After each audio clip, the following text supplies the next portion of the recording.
कराची के इलाके defence phase 6 में फायरिंग, सीनियर वकील ख्वाजा शम्सुल इस्लाम जाबाक और बेटा जख्मी हो गया। फायरिंग करने वाले शख्स की शनाख्त इमरान आफरीदी के नाम से हुई है। मकतूल का पोस्टमार्टम मुकम्मल कर लिया गया। शम्सुल इस्लाम को दिल पर एक गोली लगी जो जानलेवा साबित हुई। पुलिस का कमाड़ी में छापा, 2 अफराद को हिरासत में ले लिया गया। दोनों अफराद मुमकिन तौर पर कत्ल में मुलव्विस मुलजिम के रिश्तेदार हैं। रिपोर्ट करेंगे खुरम गुलजार।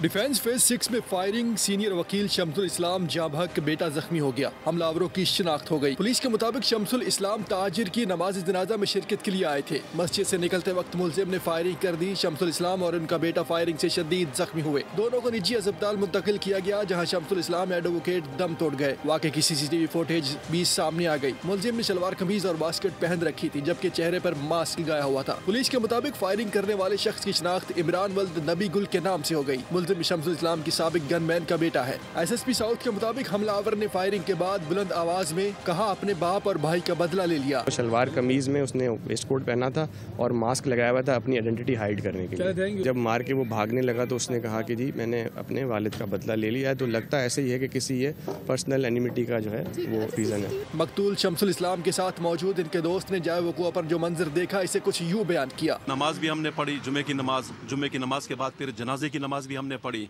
फिर उसके बाद मैं उतरा हूँ वहाँ से। जब मैं बाहर निकला हूँ फिर उसके बाद जो ना फायरिंग की आवाज़ आई। जब फायरिंग की आवाज़ आई तो जो भगदड़ मच गई। काफ़ी सारे लोग थे, बहुत ज़्यादा लोग थे। वज़ीर दाखिला सिंध ज़ियाउल हसन लंजार ने वाक़े का नोटिस लेते हुए SSP साउथ से इब्तदाई रिपोर्ट तलब कर ली। पुलिस के मुताबिक शम्सुल इस्लाम पर माजी में भी मुबैना तौर पर फायरिंग की गई थी, लेकिन वो महफूज रहे थे। सब्सक्राइब करें और बेल दबाएं ताकि कोई खबर रह न जाए।